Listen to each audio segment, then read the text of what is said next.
Beralih ke informasi dari Aceh, pemirsa, polisi masih memburu pelaku pemerkosaan anak sekolah dasar di Melaboh, Aceh. Polisi juga memasukkan pelaku ke daftar pencarian orang atau DPO. Polisi Resor Aceh Barat terus memproses kasus pemerkosaan yang menimpa siswi sekolah dasar hingga melahirkan seorang bayi. Pelaku diduga memperkosa korban lebih dari 2 kali. Saat memperkosa korban, pelaku diduga membujuk korban dengan iming-iming pemberian uang. Saat ini polisi masih terus mengejar pelaku yang telah melarikan diri. Kasat Reskrim Polres Aceh Barat AKP Haris Kurniawan mengatakan polisi telah mengeluarkan surat daftar pencarian orang beberapa bulan yang lalu setelah pelaku melarikan diri. Namun perbuatan pelaku bukan atas kasus pemerkosaan.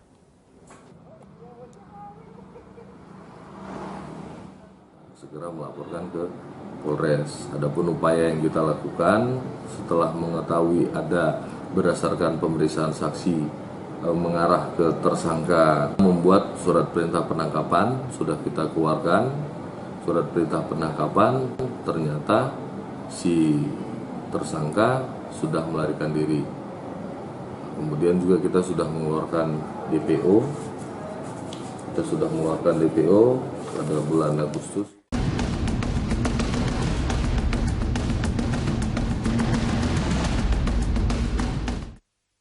Darurat kekerasan anak masih menjadi topik Lansor kita siang ini, dan kita sudah bersama dengan Pak Heru yang ada di Rawamangun yang akan mengemukakan pendapatnya atau mungkin bertanya. Selamat siang Pak Heru. Selamat siang Berita Satu, selamat siang Bang Sirait. Ini untuk saya mencermati yang ada 3 pemicu yang untuk di perumahan dan di sekolah. Nah tapi kita fokus di sekolah dulu ya. Yang di sekolah ini memang terjadi banyak kok, dari SD, SMP itu dilakukan oleh guru, tapi caranya halus. Mereka seolah-olah memegang atau meraba. Itu saya sudah laporkan juga ke gubernur, ke Bang Sirait juga waktu itu juga pernah kita laporkan juga salah satu SMP ya. Iya Pak Heru, kalau bisa tahu realnya di SMP mana Pak? Untuk yang di SMA 22 waktu itu Bang Sirait dengan kita sudah selesai ya, sampai terjadi tersangkanya sudah di penjara. Itu 2014 atau 2013 Bang Sirait kalau masih ingat ya. Kemudian yang di SMP ini SMP 19 kita sudah melaporkan ke gubernur, tetapi sampai saat ini belum ada follow up dari Kobro Aho ini. Dan yang di SD itu kekerasan mulai tarik jambang, jewer, dan cubit sampai biru itu di beberapa SD negeri. Nah itu juga sudah kita laporkan. Nah pemicunya gini, kalau kita melihat dari di SMP kan ada guru BK. Nah permasalahannya itu tadi, Pemprov itu hanya sekedar ada guru BK, tetapi dia tidak mempersiapkan standar BK itu apa sih? Karena BK itu adalah guru biasa yang kemudian diangkat, gitu, ditunjuk. Baik, Mas Heru, kami sudah menangkap maksud Anda dan kita akan membahasnya bersama narasumber di sini. Pak Aris, tadi dikatakan bahwa seakan pemerintah provinsi itu hanya menyiapkan guru BK tetapi tidak tahu inti dari apa yang harus ditangani oleh guru BK. Kemudian kekerasan terhadap anak di sekolah semakin banyak terjadi.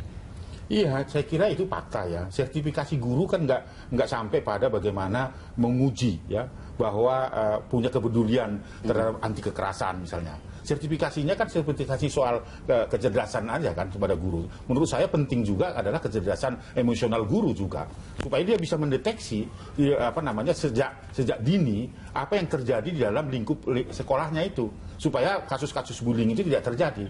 Nah, DKI Jakarta itu tidak punya sertifikasi seperti itu. Dan apalagi dengan otonomi daerah sekarang ini masing-masing rekrutmen guru kan sesuka-sukanya pemimpin daerah, nggak bisa. Bisa aja pegawai camat tiba-tiba jadi guru gitu kan. Jadi kemudian pegawai kelurahan tiba-tiba jadi kepala sekolah gitu. Karena ada ya itu lagi tim sukses mungkin dan sebagainya. Ini menurut saya yang harus dievaluasi gitu.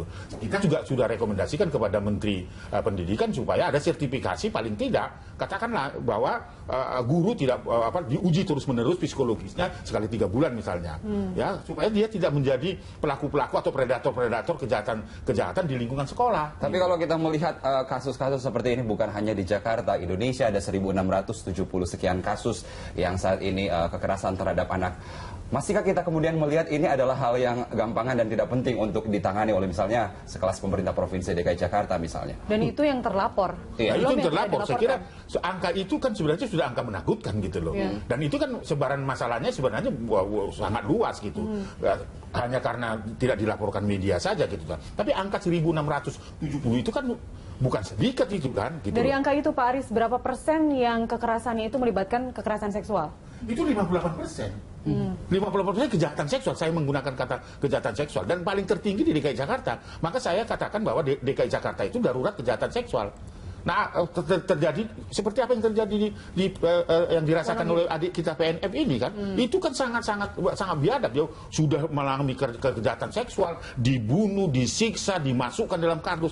Ini kan sebuah kejadian yang sangat amat luar biasa. Tentu kita gitu. ingin tahu kalau Pak Aris dan pihak terkait pernah bertemu misalnya dengan pemerintah Provinsi DKI Jakarta, seperti apa sebenarnya sih tanggapan atau respon dari Pemprov DKI dalam hal ini? Biasalah responnya peduli dengan, bahkan bilang kagum sekali dengan Komnas Perlindungan Anak, kagum sekali dengan para pegiat-pegiat perlindungan anak. Tetapi konkretnya apa? Kita bisa, ini tantangan loh. DKI Jakarta baru tanggal 23 Juli bersamaan dengan Hari Anak Nasional, Bapak Presiden Republik Indonesia yang terhormat itu sudah menetapkan DKI Jakarta itu ramah anak, memberikan penghargaan itu.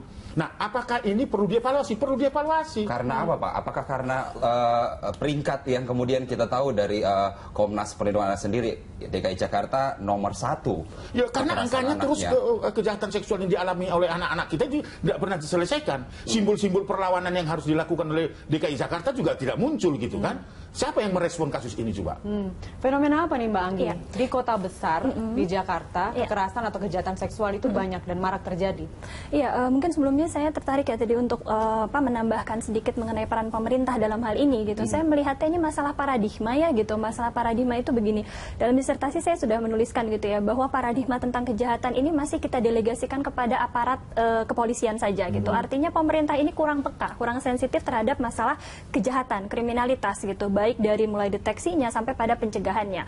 Padahal kalau misalkan kita mengacu pada agen-agen yang ada di luar negeri begitu ya, ini sudah sesuatu yang sangat integratif begitu. Artinya pemerintah sudah take control ya, dia mengambil alih peran-peran Kementerian Sosial gitu ya. Betul, diambil oleh Kementerian Sosial, bahkan kita punya Kementerian PPA begitu ya, Pemberdayaan Perempuan dan Anak begitu dan dan lain sebagainya yang memang punya peran gitu dalam Berarti mengawasi Anda anak. setuju dengan pernyataan Pak Aris tadi bahwa simbol-simbol negara yang justru bekerja keras untuk perlindungan anak itu sendiri kemudian diam dan bungkam setelah adanya kekerasan terhadap anak Ya, seperti ini. sesuai dengan tadi ya uji ilmiah yang saya lakukan itu memang belum ada begitu, peran-peran itu belum terlihat begitu. Jadi masih hanya didelegasikan pada pihak kepolisian, padahal negara punya tanggung jawab yang luar biasa besar begitu. Makanya saran saya adalah begini, ayo kita lihat masalah ini bukan masalah kejahatan tapi masalah sosial juga begitu. Nah, artinya apa? Sehingga perubahannya itu bisa lebih komprehensif. Tidak hanya memikirkan bagaimana menangkap pelaku dan sebagainya. Padahal tadi kita sudah bilang ya, barriernya, hambatannya itu banyak gitu untuk menangkap pelaku.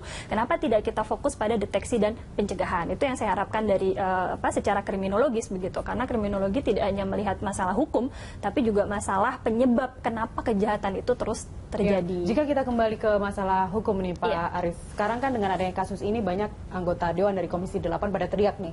Kita harus membuat revisi dari Undang-Undang Perlindungan Anak sendiri. Menurut Pak Aris, apakah memang dalam pasal-pasal Undang-Undang nomor 23 ya tentang perlindungan anak itu memang harus segera direvisi? Karena menurut Wakil Presiden belum perlu ya. Karena atau apakah karena ujung-ujungnya ada kekerasan seperti ini lalu DPR harus berbicara gitu dengan merevisi? Ya, saya tersenyum melihat itu gitu kan. Penegakan hukum, undang-undang itu belum dijalankan dengan baik.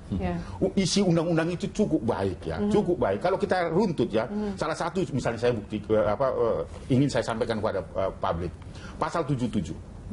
Setiap orang itu punya tanggung jawab untuk melindungi anak.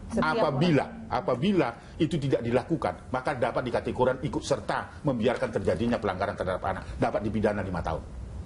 Jadi kalau saya membiarkan tetangga saya mukulin anak, tidak melaporkan, saya harus dipidana. Bisa nggak ditegakkan itu? Ini kan bunyi undang-undang yang sangat luar biasa ini. Iya. Kalau kita mau bicara tentang efek jerah. Bagaimana seorang Aris Merdeka melihat anak dipukulin, lalu tersenyum-tersenyum dan tidak melakukan apa-apa. Di undang-undang itu, saya harus melakukan itu, menyelamatkan itu. Apabila saya tidak melakukan itu, maka saya dapat dikatakan ikut serta mendukung terjadinya pelanggaran itu. Maka saya dapat dipidana. Dalam hal ini bukan Pak Aris ya, maksudnya bukan dari Komnas Perlindungan Anak. Orang lain yang melihat pun juga bisa. Iya, artinya itu. Saya mencontohkan Masyarakat itu. umum. Masyarakat umum, setiap orang gitu. Setiap orang yang melihat terjadinya pelanggaran hak anak, itu bunyinya ya. Setiap orang yang melihat terjadinya pelanggaran hak anak, kalau tidak melakukan pertolongan terhadap anak yang mengalami kekerasan atau kejahatan itu, maka saya dapat dikategorikan ikut serta mendukung terjadinya pelanggaran itu. Dan itu belum dilakukan. Dan itu belum dilaksanakan. Jadi kalau DPR mau mengatakan bahwa ya harus diubah, belum dilaksanakan kok. Kasus Angelin misalnya ya, gurunya itu tahu bahwa anak ini sudah dipukulin dan sudah menderita, tapi dia tidak punya kemampuan untuk menolong itu. Ketika tetangga mendengar jeritan-jeritan Angelin di lingkungannya, dia tidak mampu melakukan intervensi terhadap itu. Dan seharusnya dalam undang-undang itu dimungkinkan ya untuk dijerat dalam bukan tidak dimungkinkan, memang dia harus dimungkinkan, dan itu apabila kita membiarkan kita ikut serta. Nah, itu yang mau saya katakan. Jadi tidak perlulah Komisi 8 harus mengubah ini, melaksanakan ini saja. Kita laksanakan dulu undang-undang yang sebelumnya belum dilaksanakan. Belum dilaksanakan dengan baik. Kita lanjutkan Pak Aris, Mbak Anggi, mengenai efek jerah ke depannya seperti apa terhadap para pelaku kekerasan ini. Kita kembali sesaat lagi, tetaplah bersama kami.